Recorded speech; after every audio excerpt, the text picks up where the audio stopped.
Good afternoon, ladies and gentlemen. Welcome to TechGig webinar series, our endeavor to empower techies. We believe that sharing of knowledge is the key to enhance our skills and grow us as professionals. With this principle in mind, we have initiated a series of webinars conducted by industry experts to give you all a crisp insight of various domains. The topic of today's session is PM as a leader. Our guest speaker today is Mr. Ashok Gupta, MD at Fair Deal Software Consultants Private Limited. Mr. Rakesh Gupta is currently working in the role of Managing Director of Fair Deal Software Consultants Private Limited. He is passionate about project management and soft skills including leadership. He has 24 years of experience encompassing a wide variety of activities and projects related to manufacturing, engineering, software products, sales, support, HR services, software development, finance, starting, closing companies and businesses. He has been associated with PMI Mumbai chapter as a board member since 2006 and is currently serving in the role of chapter president. Besides being an electronics engineer, he is PMP certified, certified in basic NLP practice, and trained for independent director roles. So without further delay, I introduce you all to our guest speaker, Mr. Rakesh Gupta. Over to you, Mr. Gupta.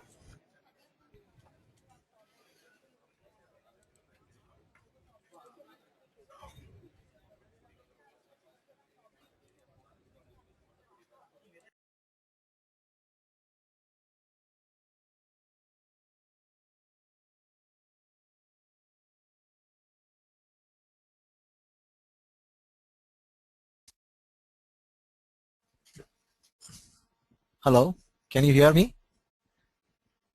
Good afternoon, ladies and gentlemen, who have joined us today on this webinar, PM as a leader. And once again, thank you, Garima, for the nice introduction. So before I begin, registration screen on the TechGig, and there were a couple of questions about what is a manager before we look at PM as a leader. So we'll begin with that. We'll clarify what the manager is, and then we'll look at the leadership aspect. Before we begin, you can also ask yourself, many of us, since I don't have a mechanism to know what exactly you have in mind or how can I get a feedback, still put a question to you. How many of you here think yourself to be, and I don't think it will take you much time to answer that. The next question I have for you is, how many leaders? I don't know the response, but I'm assuming that you answered the question in your mind, and as we go along, if there's a difference or if the perception changes by the end of the presentation, we will know. So I'll move ahead. So today's agenda is first we get a clarity on does a PM need to be a leader? Then we'll try to see what we can learn from other leaders. What can be done to grow as a leader? Who's a manager? I think somebody has already asked me this question, so I checked up the dictionary meaning of what a manager is. So the dictionary meaning of a manager is one who handles, controls, or directs, especially one who directs a business or other enterprise, one who controls resources and expenditures. An example is given of a household. Somebody in the household also manages resources and expenditure, and there's a direction to the business by business managers or the entrepreneurs. So they are generally known as the managers of the business, and the manager of the household is a lady of the house generally in our country, but it could be otherwise as well. Now, so what is the meaning of the project manager then? So let us look at what a project manager is. And according to this definition, if we, instead of looking at the business or the enterprise, we just look at it in the context of the project, then what is a project manager? So one who handles, controls, or directs a project resources and expenditure. So this would be a definition if we just extend the definition of the manager to the project scenario. Now here you look at the keywords here. It talks about handling, control, resources. There's nothing about leadership. So some of us wonder, so why we are saying PM as a leader? So that exactly is a question that we need to answer. Now we'll look at how PMI defines the project manager. Project manager is a person assigned by the performing organization to lead the team that is responsible for achieving the project objectives.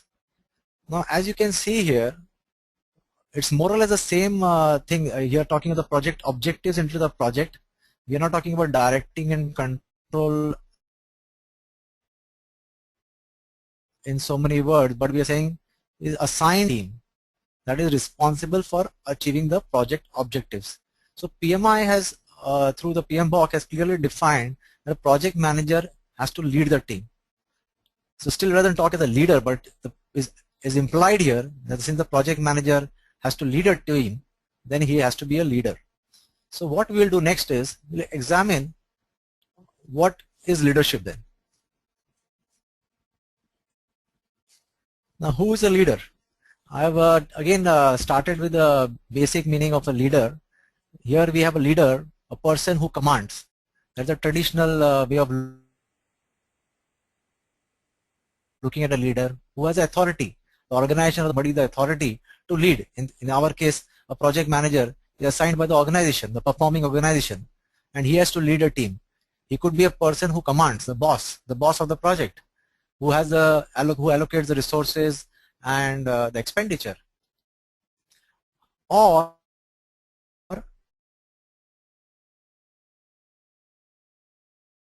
is he a person who guides or inspires the people in the knowledge industries? Command does not work. So in our case, although the definition would, a leader would be a person who commands, a person who guides or inspires others. For the sake of our on picture, Mahatma Gandhi here, well-known names. We have Abraham Lincoln, and you have our master captain here, Dhoni, who has won the World Cup, and he has been quite inspirational for his team members. So we are looking at people who can guide or inspire others. PMI also, through the PM block, defines leadership as something that involves focusing the efforts of a group of people towards a common goal and enabling them to work as a team. It doesn't use the words guiding or inspiring, so we are taking it as from a leadership perspective. When they are saying that the efforts of the group of people need to be focused towards a goal, at that time, how do you get the people to focus on the common goals and work as a team? So we have in PMI, in PM block, we talk about team building and other activities for the team to work as a one unit. We have stages of storming, forming, norming, and performing. Those are the tools and techniques and stuff like that. But what we are looking at is a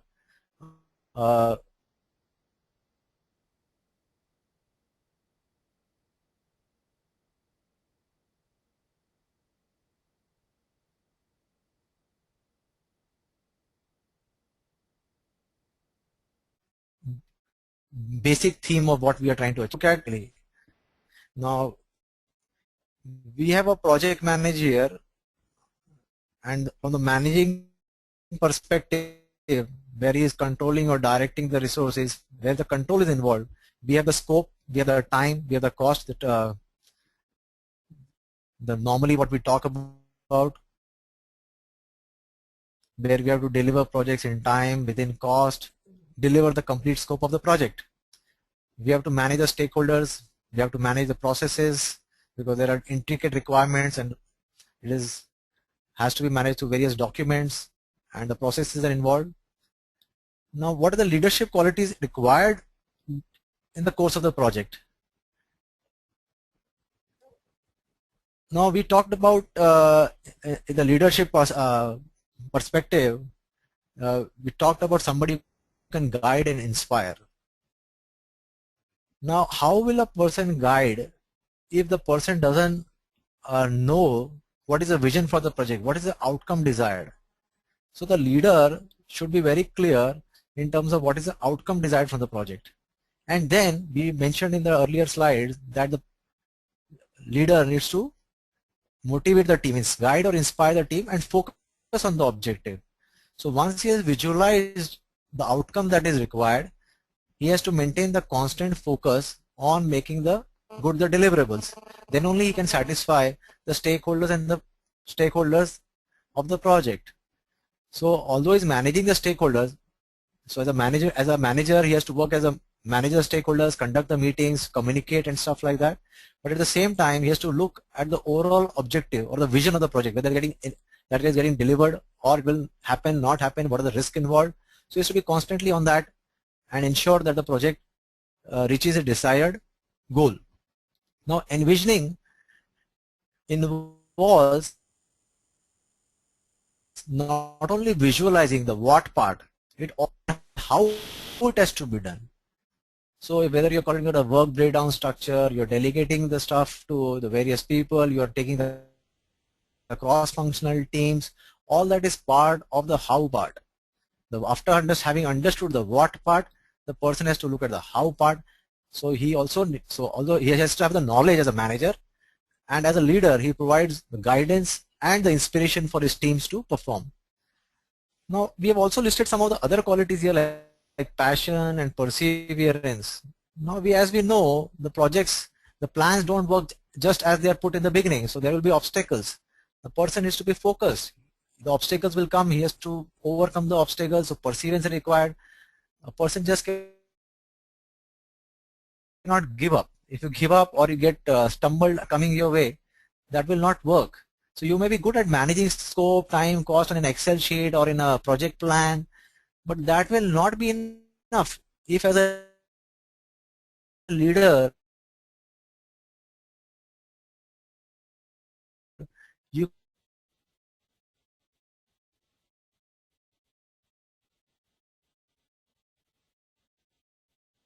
cannot manage legs, you cannot manage the obstacles. You do a job. Dhoni as a captain cannot stop, review the situation, look at the mitigation plans. If the run rate is going above or below, what batsman has to go in next. So how the corrective actions have to be taken. So this project is a very dynamic in nature. It is not such that a person can just sit back and relax. A person has to be agile and action oriented. So these are some of the leadership qualities that come out in a project management function. So not only the project manager has to be a good manager, similarly all leaders have to be good managers, because if they are envisioning something, they not just need to know visualize that part, but they need to know how to reach there. So which has to be clear to the project manager.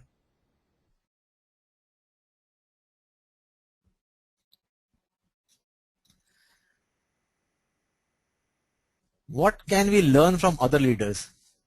Also some leaders and see what we can learn from them. So let's say some leaders here, admired people in our IT industry. From small humble beginnings, he has grown Infosys to where it is today, and he had the humility to give or to empower other peoples and have other leaders take up the top position in the company. Some people stick to their positions of power and do not like to leave that. And in all his media and all his whenever he's having any opportunity to interact with media, normally we have seen he is a very humble person, and that is what comes out as one of his key qualities. In case of Mother Teresa, we know that she had Nobel laureate service to her leper community. So the key quality that comes out here is the service attitude. She has an unflinching attitude for service, selfless service that she has rendered to society. If you look at Mahatma Gandhi, he was involved in the freedom struggle of India. Some of the principles we are aware of, non-violence. He also had the envisioning principle, which I will in the next slide. Then we know Bill Gates. He also is very well known for Windows software, but the values that he's known for would be maybe charity and social welfare. The AIDS campaign that he does, and a lot of charity that he has, the Melinda and Bill Gates Foundation, and they are doing the projects all over the world. Similarly, we know Steve Jobs, who's no longer there now, unfortunately, but he's been known for his imagination and his passion to deliver some excellent technological products. The iPad and the iPod and stuff like that have catapulted Apple Incorporated to one of the largest companies in the world today. Uh, it is already the largest in terms of market cap, and it is already, I think, 500 billion plus in market cap with 100 billion plus in cash reserves. It's all through the imaginative and passionate work that they have put together. And I don't know how many of you all know, but Steve Jobs in the history of Apple uh, was ousted from Apple. Then he started a company called Next, and Next was that's how Steve Jobs came back to Apple, and from there, so after like about 2 decades, where the market share of Apple was hardly anything, the innovative products that through the launch of iPod and then iPad and the iPhones has made Apple a force to reckon with in the industry today. Abraham Lincoln, we know, he was responsible for stopping the slavery in the United States. He was known for his values of equality and respect. Thomas Edison, we have heard a lot of stories about his invention, the experiments that he did with the light bulb, and the number of experiments that he did and how many times he failed. And despite his failures, he kept persevering. And with each lesson, there's this famous quote about Edison which says, that each failure, he doesn't say it's a failure. He says, I know so many ways not that the light bulb will not work. So it's not just about, he doesn't take it as a failure. He says, okay, these are the so many methods that I know the light bulb will not work, and this is the method that works. So he had a perseverance. If I believe the correct figure would be some 1,000+ experiments that he did. I'm not sure of the number right now, but that's the power of perseverance, that he thought of something and he was able to achieve that, and he kept pursuing it and he was able to achieve that. Similarly, it's about the Wright brothers. If you take, Wright brothers also had the quality of perseverance. They thought they could fly, and in the early 20th century, I think 1907, if I'm not mistaken, that the first flight was taken, and that's changed the history of the aviation industry was born. Similarly, we have this religious leaders. We have so many religious leaders. They are known for their religious teachings. Basically, the value they portray is spirituality, the oneness in the world, that all living beings are equal. The source is oneness. So although they appear different, there is oneness. There is one common energy which binds all of them together. So this is spirit they talk about. Now Mahatma Gandhi is an example here. There's some learning from Mahatma Gandhi as a leader. Now there was a goal at that time that that Indians wanted freedom from British rule. And what are the core values on which the struggle was fought? Mahatma Gandhi believed that truth shall prevail. What was the truth? That equality and respect for all people. And what were the principles that he used in his mission? Non-violence. And he continued despite so many difficulties. He persevered with the idea. So these were the core values that kept him going. And the programs. This is the envy. Now you look at he had a vision, right? That he wants the country to be free from British rule. So what were the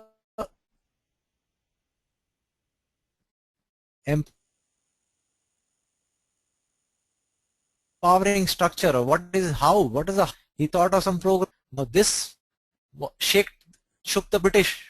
Now these are the programs we are going to move forward. Satyagraha, Swadeshi movement for economic independence. We are aware of, he said, okay, we'll make our own cloth. We'll not get the things from Britain. And, so they are making money from here. So we'll cut down the making our own cloth, charkha here. Yeah, so he started the charkha practice. And he's a person who led by example. So he inspired people. He led by example. That is a communication connect that he had. So not only did he visualize the what part, the how part, and he energized the people through the connection that he made. His exemplary oriented living, he walked the talk, and the passion for the goal and the compassion that he had for all living people, irrespective of any religion or caste or whatever. He treated everybody with respect and equality. That also mattered a lot. Now looking at these qualities, in 1942 there was a Quit India movement and so on and so forth. Gandhi was not the only leader, but he was one of the important leaders responsible for the freedom struggle of India. So I don't want to get into any kind of think that it was only the violence or the non-violent struggle or whatever. But in his own right, he demonstrated exemplary leadership qualities because of which we were able to get our freedom. So we have looked at the values here, we have looked at the goal here, the what part, and we have looked at how it was achieved through some program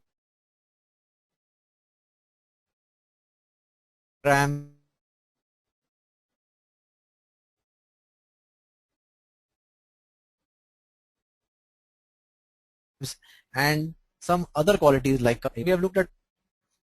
So to summarize, we talked about Mahatma Gandhi, we talked about Edison.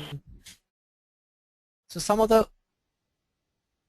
traits that we can kind of make it, there could be many more traits. That's why we could have variants of the trait. But some of the traits that I have picked up here, which I think what we are going to cover today, is that leaders need to envision the goal. In the context of the project, they need to align their goals to the goals of the businesses that they are ultimately working for. The end user got a mandate to do something, the scope of the project, but how does it all fit into the envisioned goal of the end organization and how it is going to benefit the user. So what is actually required and how we are going to reach there. So it may be on paper, it may not be on paper, the scope is properly defined, not defined, the requirements may be documented, not documented. These are the challenges that come across the project manager. It is not that everything is hard coded and everything is immediately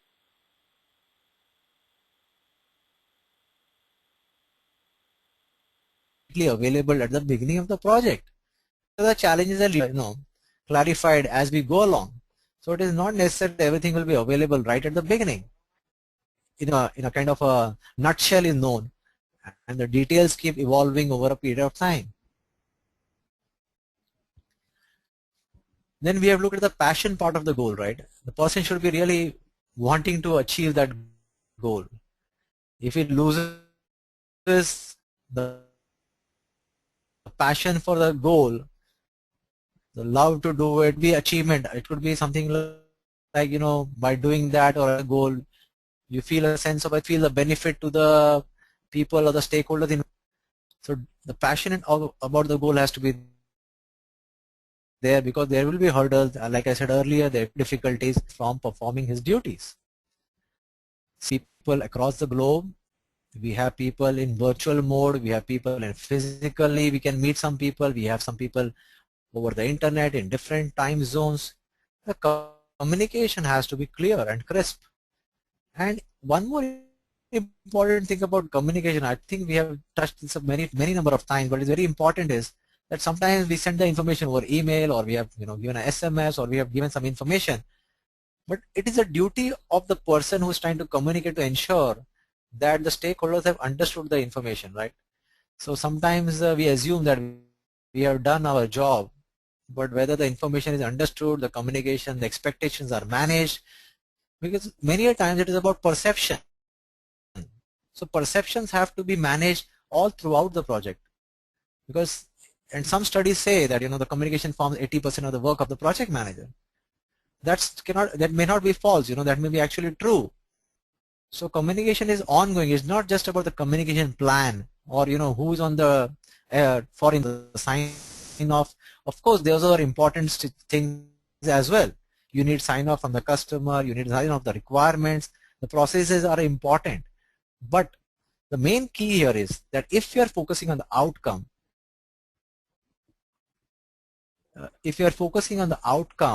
then you have to look from the communication also from the outcome perspective, whether what I'm communicating is helping me achieve the outcome. Some of the important stakeholders, have they really understood, or have the expectations been managed? By just sending the information or just saying, communicating to them, have they fully accepted what we are saying, or if there is a cause for alarm, or there's a concern somewhere, is there some risks which are coming up, have they been properly understood, and where is the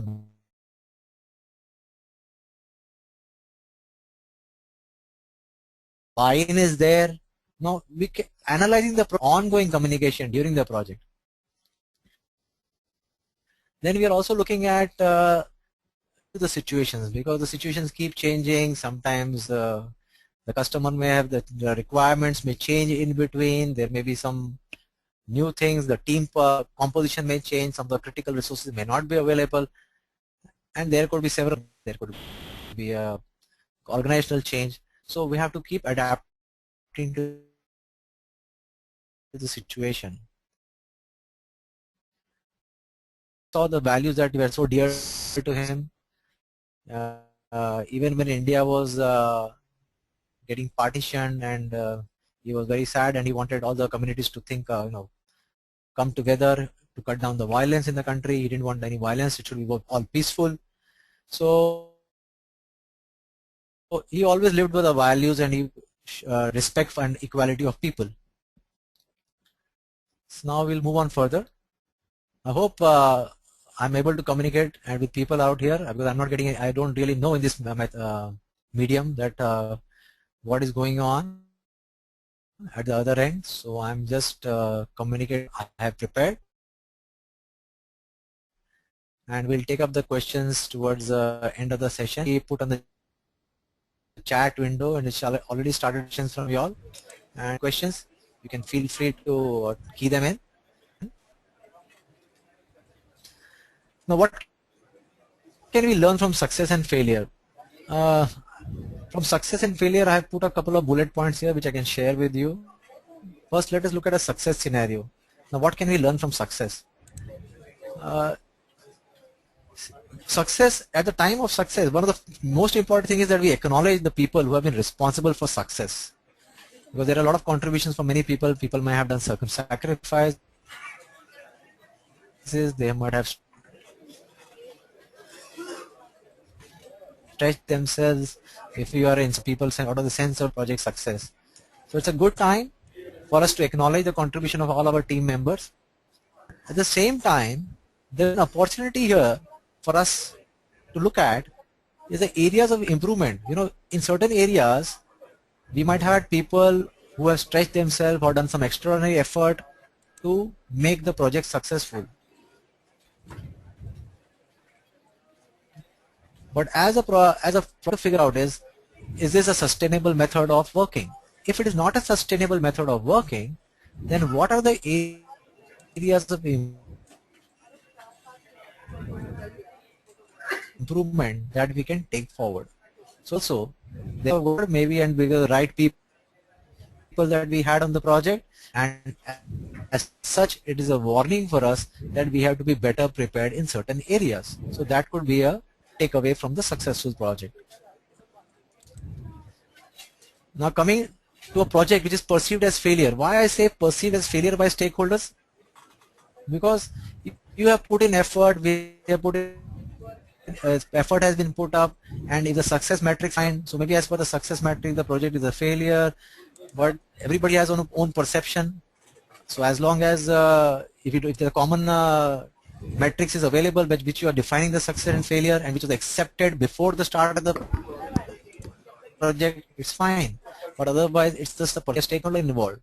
But whatever the case may be, as long as this project is considered a failure by the stakeholder, the project manager is ultimately responsible.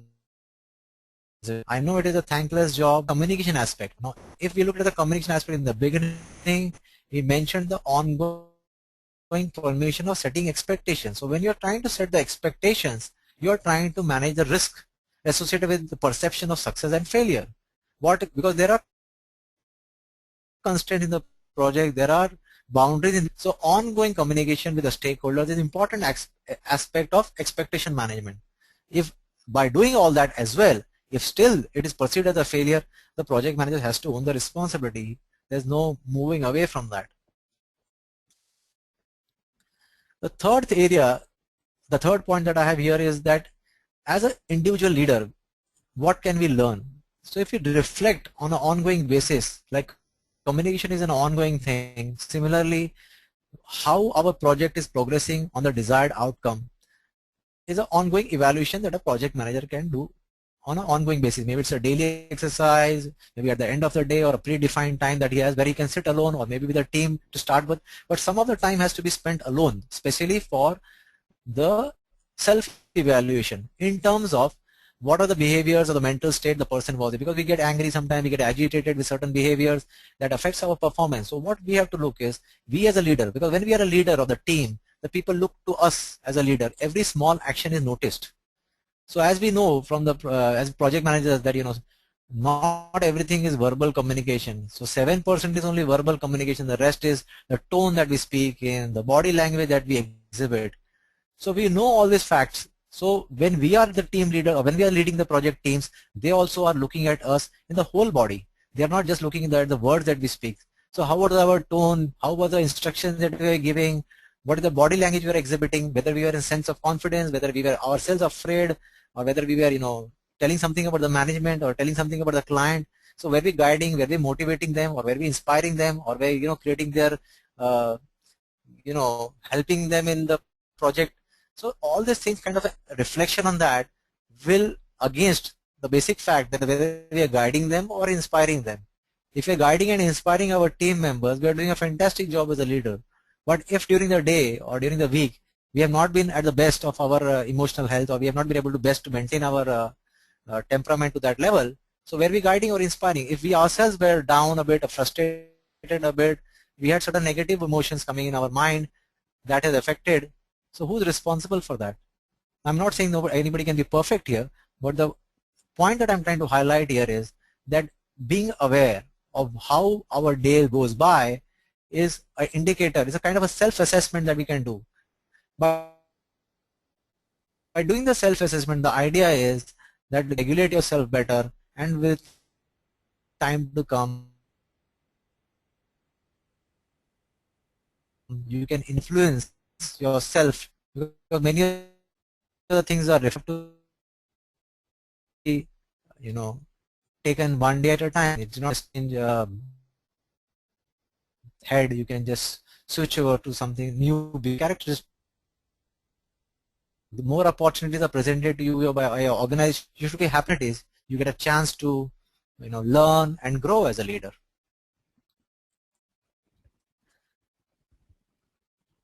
Now, this again brings us to the point of how we can grow as a leader. I have taken up a few points here, which I think can help person grow as a leader. I'm not going by the various books that are written and how they tell us about the leadership traits and how to develop them, because I feel they're quite at tactical level in terms of lot of information. What I am trying to share with you here is some few concepts here, the basic concepts. Now, how you actually do it, I give you some pointers, but ultimately it is about in terms of its mental capacities. So I will share 3 areas here, what I feel a person can do, and for what tools and what techniques I have in mind, I'll share with you. So one of the things that we saw in the great leaders was they had a passion for the outcome,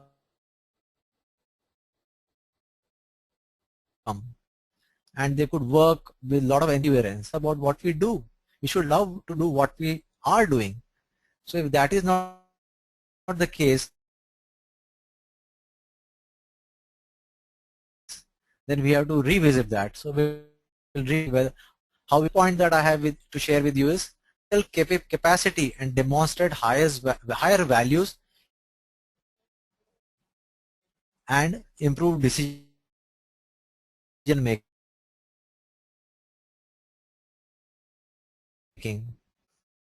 And the third point to focus how we can demonstrate the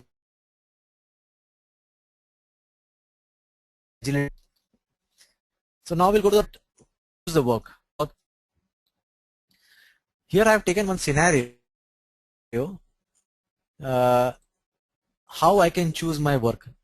Now if you see in this scenario, the basic premise was to identify the available income opportunity. So when we are beginning our careers in our country here, there's quite a lot of the insecurity, the parents, the whole environment. We are constrained for resources. There is poverty in our country. We have seen so many movies on this subject, like the Three Idiots and other movies, where the people want their children to become engineers or doctors or whatever. From there, they can actually live a good life. So many a times, many of us have started with this as a basic premise, that we identify the available income opportunities or what career we should pursue. Then we develop the skills according to that, and then we work for that money, for the money that is available to that profession. But if you look at this pyramid, this kind of development that we do for ourselves, with a period of time, our satisfaction would drop, because as per the Maslow's hierarchy of needs, it may make some money and it may fulfill your physiological needs and other needs, and to some extent your cognitive needs. But if it is not the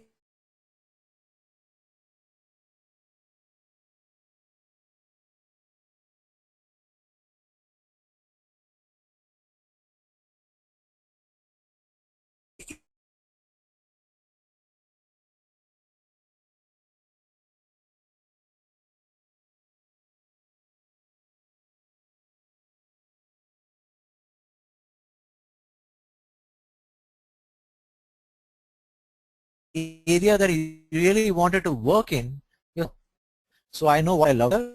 So if I'm a singer, a dancer, musician, analytical person, maybe a creative person, maybe a research oriented person, then I pursue those and see how my passion can help, and ultimately I discover what I can do for the public people and how I can feel happy about that. So I start serving with skill and passion. Now as you start serving with skill and passion, again we'll go to the Maslow's hierarchy of needs, and if you see that not only we have achieved the physiological needs, we have moved up, the cognitive needs are also getting met, because as you do the work more passionately, you get more recognition. Maybe you are happy that what you are doing, it satisfies your cognitive needs, and then you move further to a self-actualized state. Even today's Maslow's hierarchy of needs has been further modified. I think it is said that it has come up with a model which came up later, where even talks about transcendence. So I'm not going to the details of Maslow's hierarchy of needs, but to give you an idea that if you start with the premise of what I love to do and figure out a good match for and a good opportunity for you, which uses your skill and your passion, then the chances of you being satisfied with the work and maintaining the passion in the work that you do is higher. Otherwise, to say that you become passionate about what you're doing is not going to happen, right? So if the project, if you as a leader, if you're expected to be passionate, how are we passionate about? The cause is passionate, or the achievement is passionate. What are we passionate about? And how we can maintain ourselves in that enthusiastic frame of mind? Well, unless we are enthusiastic, how are we going to inspire people? That is a question. Because there will be issues, there will be difficulties, but the passion is, they keep moving on. They are always in a positive frame of mind. Even in a situation where 50 runs is required of 15 balls, the person goes for the winner. Sometimes in the last, you have seen in the T20 matches, in the 12 runs, 12 balls, 24 runs are also got, or 30 runs are also been available. Last 3 balls go for 14 runs, 4, 4, 6. Now these are unimaginable situations, and unless the person is very passionate about what he does and has a state of mind that he can, still achieve the objective, it is not going to happen. So how do we find the sweet spot as a professional? Now we are looking at the competence, we are looking at the passion, we are looking at the money. Now an area of work that we are passionate about, where we have developed certain skills and we are getting financially compensated, that we do fit into this criteria, then we can be passionate professionals and we can definitely deliver on the project results. I'm not saying that you are not delivering on the project results. You may be already delivering on the project results. But the question that we are asking ourselves is how we can grow as a leader. So as a leader, you can do things more effortlessly. So even if you're achieving today, there may be certain effort, there may be some strain, there may be some stress. Now, how a person who's passionate does not get so tired? He doesn't feel tired because he is so much involved in the work. They can work for longer hours without getting tired and without harming the body. Some people might be able to work for longer duration, but they might be harming the body through the stress that they create for themselves. So it's a question of finding the sweet spot as a professional. Now, how do I find a sweet spot as a leader? Now, as far as the leader is concerned, we already talked about self-actualization. We just don't look at the competence, but we start looking at the character of the person as well, because you build a trust. Now, Mahatma Gandhi had to build a trust with the people through his fasting, his satyagrahas. It was not just passion. He had a lot of trust. The people had a lot of trust. He would say something and just people would follow him. It was the power of his trust that he had built with the people. There's a sense of purpose. The purpose was not the only his own purpose. The purpose was a shared purpose.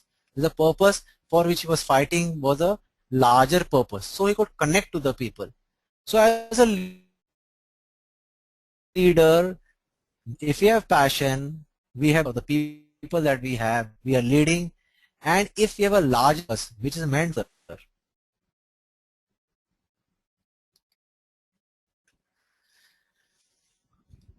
Now I talked about doing the right things. Now what do you mean by doing the right things? We all know that there are certain things which we do and we feel happy about doing it. In the modern world, there is a lot of dishonesty around, but normally it's that as far as morals are concerned, we tell our children to be honest, to be truthful.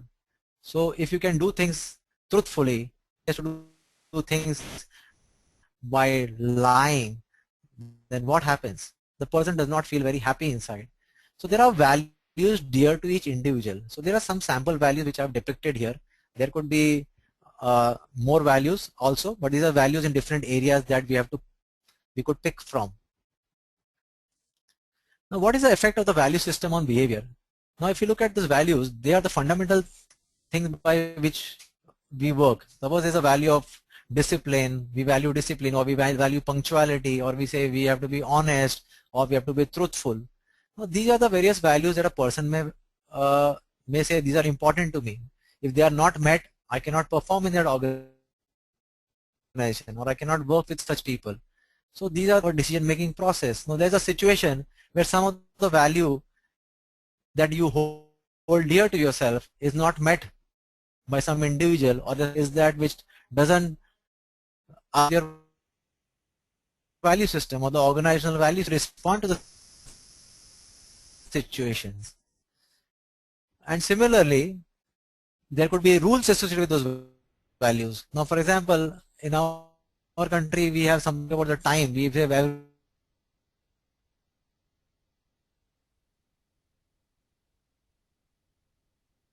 you see motivation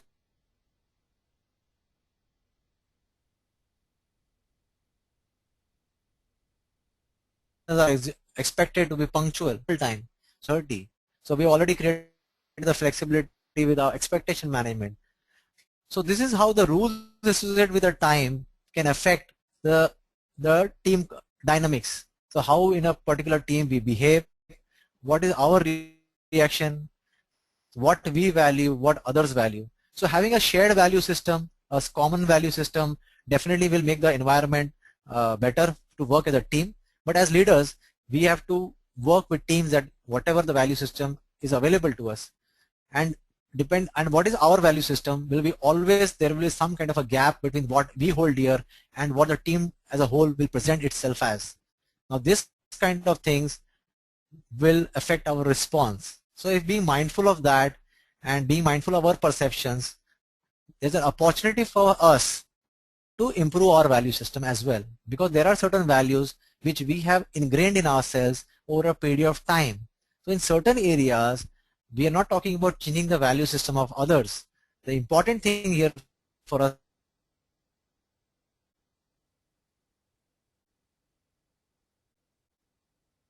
to understand is how we can improve certain values which are excellent and we admire them. So let's say we are working with a Westerner and who has a punctuality time. He's very punctual. So instead of looking at the team members who are not punctual, we can try and become punctual. So this is what I am trying to bring out here, to align to the better value, not align to our own value, not expecting people to align to my objective to achieving the project outcome. Now it is sometimes easier said than done. Sometimes you understand at the intellectual level, okay, this is what needs to be done, but when the situation comes, the tendency is not to be able to do that. We are running a bit out of time, but I need another 5 minutes to complete, I think. I'll just quickly do this. Demonstrating change in behavior through awareness. Change. There is an exercise stage and the action stage. In the exercise stage, if we want to build up our awareness, emotional awareness, we can look at our body awareness, sense awareness, breath awareness, thought awareness, emotional awareness, mindfulness, and transcendence. Now these are the various stages of our self-awareness. Now this can be done quietly, sitting at one place. You can look at all, you can be aware of your body, senses, breath, thoughts, emotions. So in a peaceful state, this is the exercise that you can do. You can spend some time with yourself, close your eyes and do that. Yeah, either if you already know meditation, you could do some kind of a meditation and understand yourself. But in the action stage, there's no time to just meditate. Action is where you have to respond to situations. What happens in that situation? Let us look at that. State, our values are not states. We are not in the most empowering states. We are in we can be in a negative emotions. Now how we can move towards self-awareness, that is the key here. Now one towards self, a temporary dip in our emotional awareness where we are getting frustrated, or we are getting kind of depressed with the situation, or we're getting angry with the situation. How we can quickly come back to an empowering state. Look at the focus. What is our focus? What are we trying to achieve here? What is our goal here? Reevaluate our options and respond. Now this said looks easier than done. So there's where the exercise is important. Like we do physical exercise, so the exercise helps us when we actually want to do stressful tasks which are physically stressful. So simply, if we want to be mentally tough, we have to do certain exercises which help us be mentally more stable and more resilient. And in demanding situation, we can perform better. If you want to be cool and calm like Dhoni, then we'll have to do something about it. Dhoni may be natural at that, but all people may not be natural. So we'll have to learn to be in that state of mind. Now as a decision maker, we have looked at the I part here, where the contextual information, our intentions, the values, the rules and beliefs and the perception that we carry influence our decision making. Once we learn the awareness part of it, that how we can come to the empowering states more often, then we get a chance to recognize the alternatives here. The alternatives that come through us, to intuitiveness, to the diversity in the team, the people in the team. We can be good listeners, we can get alternatives from them, we can go deep into ourselves through our imagination. We can choose the right values. Again, the free will is very important here. The will to change, the will to change the pattern, because this I that we have developed over a period of time is habitual, is a pattern that we have developed. So if we want to change or we want to grow, we have to change the pattern to more productive patterns. And to do that, we need to be aware. And not only do we have to be aware, we have to be able to have the will to choose the options which come from elsewhere, maybe through diversity, through intuitiveness, through imagination, and they are having the values that can benefit the maximum stakeholders. It should not be a selfish motive. The motive here has to be a higher purpose, and then we can grow in our decision making and the mental capacity.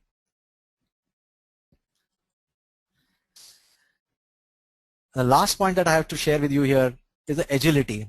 Now agility is the buzzword today. We are talking about being agile, program management, project management.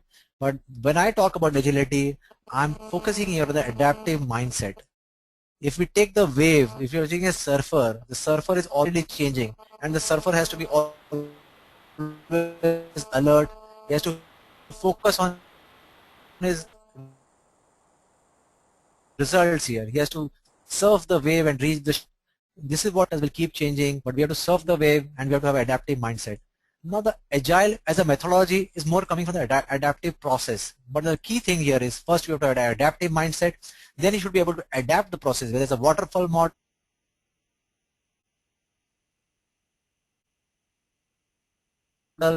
or whether the iterative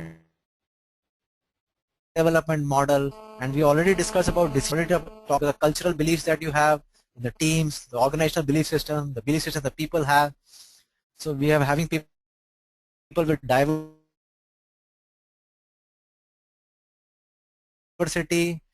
We have to lead them, be a situation, and together I'm putting as a agility, something that basically comes from the adaptive mindset. Once you have the adaptive mindset, you can develop these other attributes which are going to make you an agile performer. To summarize, PM is both a leader and a manager. We can imbibe values from leaders we admire and choose as our role models. We can learn from both success and failures. We can grow as leaders by being passionate in our work, increase in mental capacity, and demonstrating agility. This is a conference that our chapter is coming up with in the month of December. The theme of the conference is delivering business results through agility. Now I can take questions. All right, thanks for the insightful Any questions, Garima? Yeah, thanks for the insightful presentation, Mr. Rakesh Gupta. Let's quickly take up the questions now. The questions are there in a questions pane. You can read out the questions and their answers so that all our users may listen to the insights. Okay, I'll have a look. Yeah. Okay, yeah. I didn't see the questions earlier, so I'll just take one by one. Yeah. Yeah, sure. There are a couple of questions here. Yeah. Just give me a minute. Yeah. Yeah, sure. Okay. Take it on. What is the difference between the leader and the manager? I think I had a slide on that. If you want, I can just quickly go to that slide here. We had a manager who is taking care of the scopes, the scope part of the project, the processes, the stakeholder requirements, and we have the leader attribute in us, which talks the softer side of us, the envisioning, the focus on the outcome, the passion that we have, how we can guide and inspire the people. I think this is how we started the presentation, and I thought, I don't know whether Anand joined late or I was not able to communicate enough. Now I don't know whether Anand's satisfied with the answer or not. Garima, is there any way of knowing that? Okay, now the next question that we have is how as a leader we can perform when there are sharp deadlines and insufficient resources. Yeah, it's a challenging situation. Like I said, all situations are not going to be perfect. What is important here, Nimish Doshi, what I perceive here is that how you can perform. There are the two types of performance here. One is a performance as seen by others, and there's one performance as seen by yourself. Now what I'm focusing here on is a performance as seen by your own self. Now we know in a tight situation, let's say in a match, there are different captains who exhibit different qualities. Now captains are also leaders of their teams. So in a cricket match, we admire Dhoni. Why do we admire Dhoni? Because even in tight situations, he shows the calmness. So in our mind, I don't know what goes on inside his mind, but when we are in as a project manager, we having, let's say, sharp deadlines and insufficient resources. Now what is our first question is, what is our emotional state? Are we like disturbed by that, or are we in a state where we accept the situation? The first would be accepting the situation as is. If you are able to negotiate the deadline, great. If you are able to negotiate the resources, great. But inner acceptance to whatever you can best get out of the situation is a must. Because if you are a project manager and if you are the leader of the team, if you are not able to accept the situation as is, how you are going to guide your team? How are you going to inspire your team? So if that is what I can best say is, first, if you can negotiate a better deadline or better resources you can get for yourself, great. But if you can't, then you have to accept the situation. Now here it comes to the three stages of performance here. When I'm not talking the external performance, I'm talking again the internal performance. The first stage I mentioned is about acceptance. Now after acceptance, there's another stage where you start, you feel more energetic and you to become enthusiastic. Now I understand in this kind of situation it is very difficult, but it can be also taken as a challenge. There could be something that you have to look at the positive side of the situation, what it can give you as a leader, what is in there for you to grow as an individual.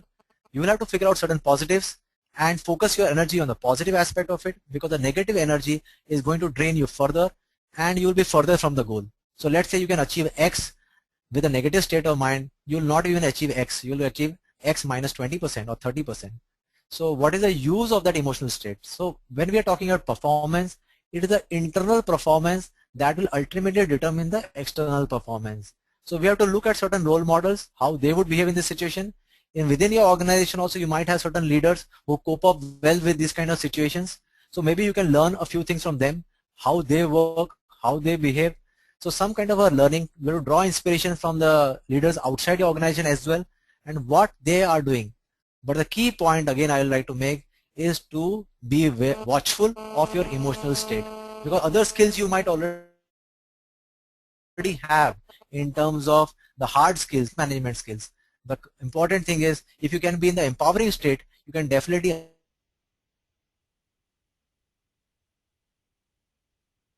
achieve much more than what you could do if you are. Uh, I don't really understand this question about the project management methodology, because the talk here is about leadership and management. As a manager and as a leader, what we can do things to make our projects more successful. So it's not about the project management methodology here, it's about the methodology to manage self. How you can so that you can manage the projects better. Because as a manager, unless you can manage yourself better, how are you going to manage the projects better? Because there are people who are looking up to you. There are people in the team. Communication. It's about a few words that you speak. It's about the overall reflection or overall personality that you exhibit. Now, like in the previous example, we thought, okay, the deadlines are sharp, it cannot be done. So we may require certain out of the box thinking. We'll have to look at alternate, maybe how we can get some additional help, or maybe in the case of software industry, there could be some ready-made components that you could use, or there could be some frameworks you could use, or in the construction industry, that could be something that you could use a precasting you could use. There are other techniques in the procurement industry that they do. Before the project is started, the procurement has to start before the project has started. So there are some out of the box thing will be required. Some best practices can be taken from the industry, as well as some out of the box thing would help. So brainstorm. You have to be open to idea ways to overcome the challenges. But always the important thing here is that we have to look at it from a positive angle and not from the emotions which are defeating the objective. Should leadership include negotiations? Yes, leadership will include negotiations because the expectation management has to be done, and based on because if the project has to be perceived successful, because we are also working toward expectation management. One of the job of the manager is to ensure that the expectations of the stakeholders are met. The project is delivered within scope, time, budget. So how are you going to do that? So since the constraints are there, so you have to negotiate, you have to look at. But here again, when we are negotiating, what are we negotiating for? Are we negotiating for self? Are we negotiating for the organization? What is the broader objective here? So negotiations that help in achieving the broader stakeholder objectives are fair. Negotiation for personal gain or petty gains is not approved, according to my thinking. Rest is I leave it up to you. What is the basic challenge to develop leadership? The basic challenge to leadership, Anand, here is inertia, resistance from our own self. Because as a leader, we are moving into uncharted areas. We have to let go. We have to leave. We have to accept. So these are certain changes that we ourselves might be insecure about. Because it's like, it's a known devil. So even a known devil is better than an unknown devil. So when leadership you're talking about, you have to let yourself go, let yourself loose, be open. Now being open means you could be open to criticism as well. There will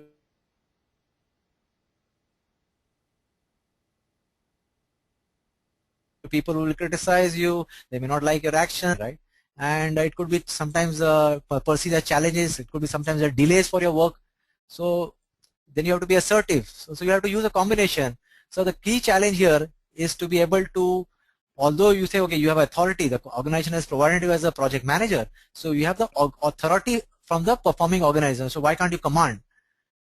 But that is a key challenge, whether you do more of command or whether to go by more of guiding and inspiring. So not only do you guide and inspire your own self, you guide and inspire your team. So it is a question of letting go and being able to go on an uncharted area for self-growth and the growth of the organization and the impact.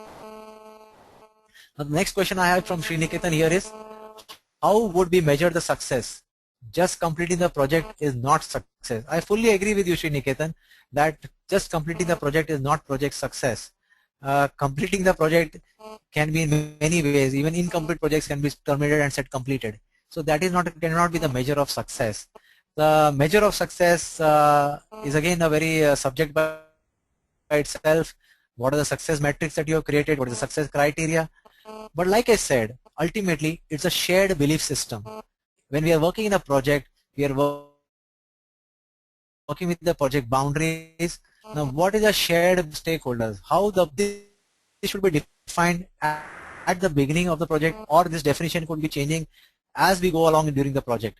But if something like a post-mortem doesn't help, because then the people, there would be certain stakeholders who have more influence or who would want to remove the frustration on some other stakeholders, and the blame will be shifted here and there.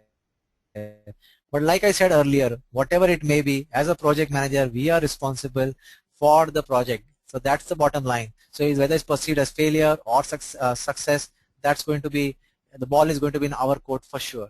And when it is successful, we have to give credit to all our team members and mostly to our team members, other people who have contributed to the success. Coming to the next question, the managing and leadership relations and traits are great. Where and how should these two be merged to get the best out of the project and the company? I think it Manish, this is a question by Manish. Manish, my simple answer to that is as long as the situations are within control and the things are very much manageable, the scope is defined, you have enough time, more of the managerial abilities are going to be enough to be able to meet the project objectives. But as you feel the the inner jitter, sometimes everything looks good on paper, but you may have a funny feeling about the project. Now this is a funny feeling of the project that you need to investigate. Now here is where your leadership skills come. That funny feeling should not be left alone. If it's more than what meets your eye, so you have read the project scope statement, you have made a plan on track. So you have made a risk plan as well. But the little feeling that you're getting in your heart should not be ignored. That intuitive feeling, you should go ahead with that. You should look at the areas, what are the areas for further improvement and what needs to be done. Maybe you can talk to the stakeholders, or you can have informal meetings, the formal meetings, and you investigate that further to achieve. So this is where the leadership comes. You are not waiting for the signal to come. The signal can be internal also. It is not necessarily an external signal, a flag on the dashboard which is important. The flag could be an internal flag, because your body is the biggest sensor here. Your mind is the biggest sensor here. You are the most evolved person, or you're the most evolved being in this world. So you are not the most evolved being in this world for nothing. So you have to trust yourself. And this is the important thing that a leader needs to understand. I hope I've answered your question. Now for a leader, there should be one or more followers. So how do you define the leadership capability? People like Edison, Wright brothers, etc. I think the followers come automatically. Nobody has to look for followers, Priyanka. The followers will come on its own. The leader has to do the right things. That's what the focus was, that I said, learn to do the right things. And we can learn to do the right things by gradually increasing our confidence. In one of the slides which I had about the decision maker, I think there was a slide in decision maker where we mentioned about the free will, and we have also mentioned the self-confidence. So as we start using or come on this growth path, we'll see here that there is a free will and there's a self-confidence as well here. So that self-confidence is required and will happen gradually. I think I just lost the questions here. I'll just look at the questions again and answer the remaining. Garima, do we have the time to answer the questions? One sec. Yeah, we can go ahead with the webinar till 4:15. Okay. Now, who is a better team player? There's another question here from Mayua Puri. Who is a better team player, a manager or leader? With this PM as a leader, is more suitable for IT service organization, or it can be in workplace like consulting, advertising? Okay. See, the PM as a leader, the topic that I have taken here, I think this question was asked around at 30, and now it's like 4 or 5. So I think in the 30 minutes, some sessions might have changed. Organization or any organization, it's about the individual, the person. Now, if you are looking at the objective part of the documents and stuff like that, that is one aspect of the project. But there's another aspect of the project, the subjective, the you yourself, the human being that you're leading the project. My focus was on that, the subjective yourself, how you can be a better leader. So it applies across IT, across domains. There's no specific domain that you can't apply in. It's about your personal growth, and through the personal growth, delivering better results. If you are a Dhoni, your chances are you'll perform better vis-a-vis some other leader who is not so motivated or not so enthusiastic or not so aware. You know, I don't know how many of you watch cricket, but in a cricket, there are certain batsmen like we say Virendra Sehwag who can score a sixer over the third man. Now, same ball, people will cut for a 4. Uh, and some people can cut it over the top for a 6. So these are the kind of innovative. Now that shot has to be played in a fraction of a second. A person who has played cricket would know how much that fraction of a second is. So how he's got that technique or how he was able to do that? He must have practiced that so many number of times in practice. So how to use that split second of awareness to better result? Similarly, I don't know whether you've heard of this statement, but Jimmy Connors was a famous tennis player, and he once remarked that you have to hit 1,000,000 balls before you become a tennis player. Now, hitting a ball 1,000,000 times is no joke. So everything requires practice, and that's where I said that even as a leader, if you want to use your awareness capability, you'll have to practice being aware in not difficult times before you can actually start using your awareness to your benefit when the situations are tough. Now, what could be the methods of communication in different linguistic realms? Prakash Kumar, I will give it a pass because I really don't understand the question. Is there a minimum experience criteria to become a project manager in IT field as per your knowledge, and what could be the minimum experience needed to reach a position in an IT organization? PMI says the experience of 3 years is required. As an organization is concerned, it depends on the size of the organization, how much size of the organization and what kind of project they want to give and what the size of the project that they have. I don't think there is in my mind there's no such immediate criteria. It depends on the situation. Certain times the projects, people with a young mindset, young people also can be given some opportunity. So it all depends on the scope of the project and the competence that the person has built. So if he has when I say competence, the competence and the trust, it is not just about the skill. Now, if an individual is working in an organization, the people who are supposed to give in the project, the performing organization, should have a certain amount of trust with the person. So once the competence is demonstrated, the trust will be built. So this is all a very subjective question and will depend from organization to organization. There's another question by Sabyachi Gupta, but I will leave it as he has left. He is no longer available on the webinar. There's another question by Andy Das here says, how many leaders kept their motivation and passion alive when other PMs grow in an organization in spite of lack of leadership? How have leaders kept their motivation and passion alive when other PMs grow in an organization in spite of lack of leadership? That's a very typical question, Andy. There's nothing. This is where my talk was focused. That if you look at the negative elements outside this world, there are so many leaders. We had an incident last week in Mantralaya where the Mantralaya was burned and there was issue of trust and confidence, the value system that our leaders hold. Now, if you look at all that environment outside in the political system, or if you look at in the organizational environment where you may say that some people are doing buttering the bosses and getting some promotion and all that, that is not what we are focusing. Our focus here, yourself as a leader, concentrate, and you have to build your competence, you have to build your trust with the people. Now it is about growing yourself. Whether others take notice and give the opportunity or not, that is a long-term phenomena. So we are not in for that discussion, and we'll keep the politics of the organization aside. Question regarding slide 15. We can be passionate and have the right skill, but maybe every day, maybe differently. I did mention there are various stages of growth for every individual. Ankit Bhutani, this is your question. I showed you a diagram. You are mentioning about the slide number 15. I'll have to specifically go to that slide. This is slide number 15. Okay. Yes. But after that also I had subsequent slides, 16 and 17. You have seen that it is about the competence and the money. So I put the money here. So what your question was there, money should be there. Yes, as a professional you require the money, but once you outgrow that, and if you are looking at the great leaders of the world today, they have not looked at the money aspect, they have looked at a wider thing which is called the purpose. So there are the exceptional leaders have moved away from this passion, competence and money. They have gone to a level where they have gone even further than what you're asking for, and they have gone to the next level, that is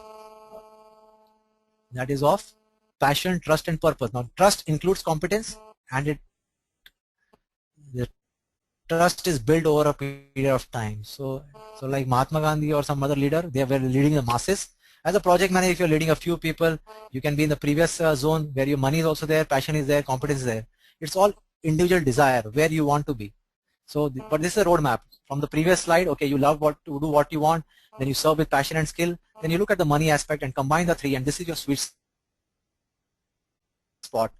So where you have the passion, you're the competence, and is where you can perform the best. So I hope I have answered that question, Ankit Bhutani.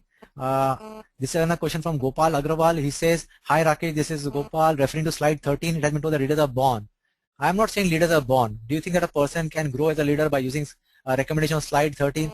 I'm not saying, I don't think that leaders are born. It is up to the individual for him to choose that what he wants to do. In the suggestions that I'm giving here in terms of slide number 13, develop passion for the outcome. Yes, if you develop passion for what you work you do, definitely the results will be better. Any artist, any singer, any musician or anybody like that who is passionate about his work is the one who will excel.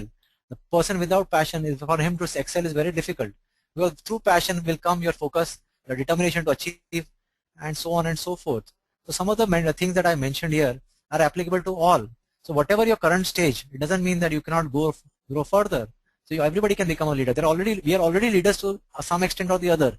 It's just a question of where do we stand in the leadership hierarchy, or where we stand as a leader. And there not be a leader, even a ladder to say. So everybody who is able to inspire or motivate somebody else is a leader. If you and your house can inspire your children, or you can inspire your family, that also is you are motivating them to some extent. If you are going on a street and you are going across the road and you behave well with somebody, you motivate somebody to, or guide somebody to do something better, you are still a leader. In a restaurant you give play, or in a train when you're going, if the compartment is full and you give a seat to an elderly gentleman or lady, you are motivating some other guys, and that's leadership. So there can be leadership in different situations. Now what is the importance of initiative as a leader? This is Trupti Vyas asking me what is the importance of initiative as a leader. Yeah, leadership, if you go to see the people I mentioned about agility and the adaptability. Now is a certain opportunity is there. Leaders take that opportunity. So they are the ones who will take the initiative. They'll move forward with a change. They will not be deterred by the challenge. So that's where the initiative comes. Instead of looking at the negative side of it, they will try to think of the positive side of it. Anyway, they fail. It's okay. They have taken the risk, right? So I think it's okay. The next question is from Sunil S. It says, when you manage projects in organization where you have extended supply chain, do your job mainly the team members are from suppliers, not internal? How do you define people managed in this context? Yes, this is a situation where the people in the performing organization are subcontracted. They come from different organizations, but they are your stakeholders. You have to manage them. The connect that you have with them will be limited. The type of influence that you have will be limited, because their payroll is paid by somebody else. Maybe as a performing organization, you may be paying their bills. Yes, the situation can be challenging because the people are coming from other organizations. But like I said, it's all about what you can do best to influence the outcome. So instead of looking, yes, there is a situation where people are coming from the other organization and you have little control over their time, etc., or there are certain constraints in which they operate. You have to accept that situation because that's the organizational constraint constraint in which you have to work. If you can say a deal, that's if that is possible. Otherwise, you have to accept that, and within that framework, you have to see what you can do better. Because that's what I can suggest. If one project executive, Manish Bhatia, if one project executive, example R&D manager disguising critical stakeholders in your team with unrealistic expectations, fake dreams, what is the project leader manager do to influence the situation without harming the project outcome? Disguising critical stakeholders in your disguising. I don't understand the meaning of disguising here. Basically, he's setting up unrealistic expectation. Yeah, there are times when people are setting unrealistic expectation, or they are having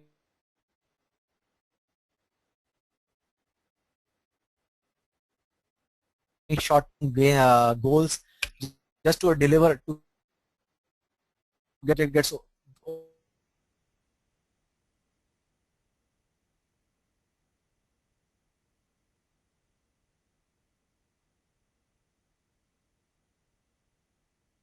They may not get the outcomes, and situations are there. So without trying to deny or trying to, you have to be you have to still be able to communicate clearly that what is a defined scope of the project, and within the defined scope of the project and within defined parameter demotivated. That kind of a little bit of indirect warning or a thing which may not affect the project directly can be shared with the people without affecting the project outcome. But it is a challenging situation. I agree with you, and a better would be to confront.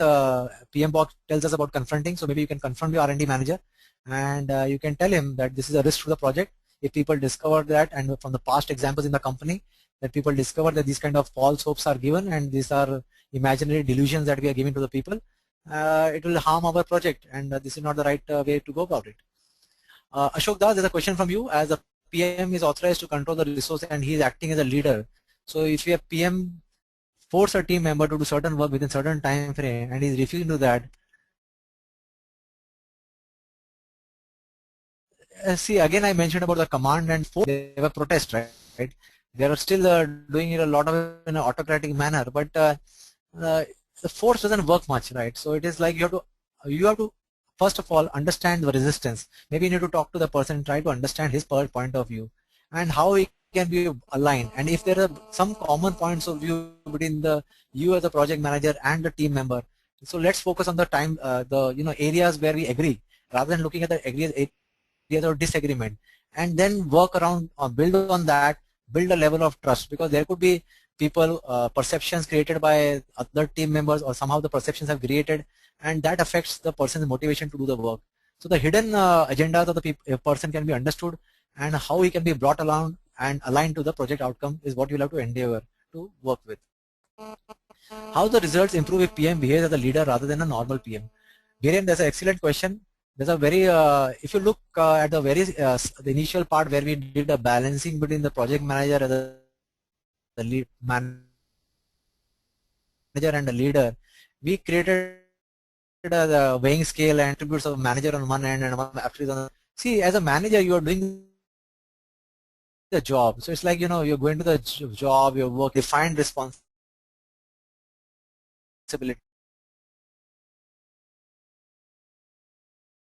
which are clearly defined. But the project aspect, the energy, the projects work on energy. Now, energetic teams are the ones who win. There's a lot of different outcome based on energy vis-a-vis the rule book methodology and follow. And as a leader, you'll be able to energize yourself and be able to energize the team irrespective of the situation. So let us say the energy loss or some of the other team that may be lower than normal or below the acceptance level. As a leader, we have to bring the level of X higher. It could be 10%, 20%, 50% or whatever. So whatever the project outcome would have been if you would have just dealt as a manager versus if you were dealt as a leader who thinks out of the box, who thinks in a different way, who is habituated to thinking in a positive direction, and That's how he influences the outcome.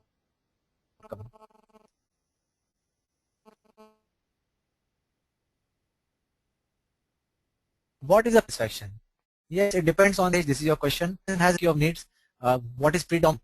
If people, the higher levels are lower levels are not met, the person moves to the lower level. Now, if your need for maybe cognitive thinking is not, if the physiological needs are not met, a person does not bother so much about the cognitive needs. So, if let's say for you the achievement may not be as important, or so for a person the achievement may not be as important, but maybe the day-to-day existence or survival may be more of a question. And in such scenario, uh, the person has to look for the jobs, or he is making certain compromises. Maybe his family is more important to him. He values the family more than his immediate goals. So these are the individual cases that person has to look at, where he wants to go in his own development and what he values more. If he values the immediate rewards of money more, then he has to move. He will have to move that way. But if he values more about his self-actualization or his cognition in that direction. Is there a need to manage the perception, and how do we do that? Yes, the perception management is very important, because that's how people feel. Everything is not the organization. If you're having a cup of tea in the canteen, what they think about the project, what they formally accept, what they formally and informally tell you could be different. And similarly, based on that, you'll get some insights into what the project, what are the issues, concerns. Even in risk management, there are formal methods and informal methods. So a lot of insights you will get about the perception. Now, based on that perception and your own perception, there could be some disempowering perception that could be generally the perceptions that we generally hold together, disempowering one, not the empowering ones. Very few would, yeah, normally will associate with all the bad experiences, and these kind of perceptions create kind of they reduce the energy level in the team and affects the project working. So if you can handle perceptions at different levels, it does help in managing the stakeholders and energizing the team. There's still a lot of questions, so there are lots more questions still coming up. You have my contact. I don't know how many of your Mumbai chapter members. I am available at Mumbai chapter for various opportunities that we get to interact. Maybe we can. Now, there's a last question in this chat session which talks about how a leader can build trust in short-term projects, typically 10 to 12 weeks timelines project. Yes, Shivananda Wali, this is a question from you. I'll take this as the last question. I've skipped some questions in between. Shivananda, is a very valid point. You hardly know the people, and how do you build trust in a short time? See, one of the criteria is openness of communication. If you're open, you give the other persons people to talk. You can communicate with them the project requirements. You can take their feedback. Being open builds a level of trust. People know that they can come to you. You listen to them, not listening passively, but listening actively. Now, there's a difference between active and passive listening. You can listen to them in a way that you are trying to understand, and not just trying, you are fully aware about what they are trying to say and how some of the suggestions can be helpful. If you are a leader and you think, okay, this guy is a junior who's just coming to my team, and what value can he add? If you have this kind of an attitude, naturally the person is not going to be very convinced about it. He's not going to. He knows that this leader is not going to listen to me. So even if he has a feedback to share tomorrow, he will not share it with you, because if he is, you're not going to be listening to him. So first of all, in a short time span, it is to open the levels of communication with the person, be a good listener, and be an active listener. Incorporate things which people say which are good and which are for the better outcome of the project. If certain things can be done, uh, incorporate them. Make them more energetic. Make them feel at home. Make them feel as like one team, and making them comfortable with you as a leader. And rather than thinking yourself as a leader, just think yourself as a team player, team member. That will be better. When you have already reached to this level of a team player, particularly in certain cases where the stakeholder interest is there, so where the project outcome is concerned, you still have to be assertive. You have to be firm in that certain things have to be done, but not making it things a personal issue. it's a more issue of values. What where we here for a project. This is the outcome of the project. How focus on that, that way rather than taking it up. As a project manager, we are looking as us as a team. So as far as possible, be a team player. But in certain cases, you might have to become assertive as well. But that's what I can suggest in this short time. If any more questions are there, I can be reached at this email address. This is my personal email ID, and I think we need to conclude.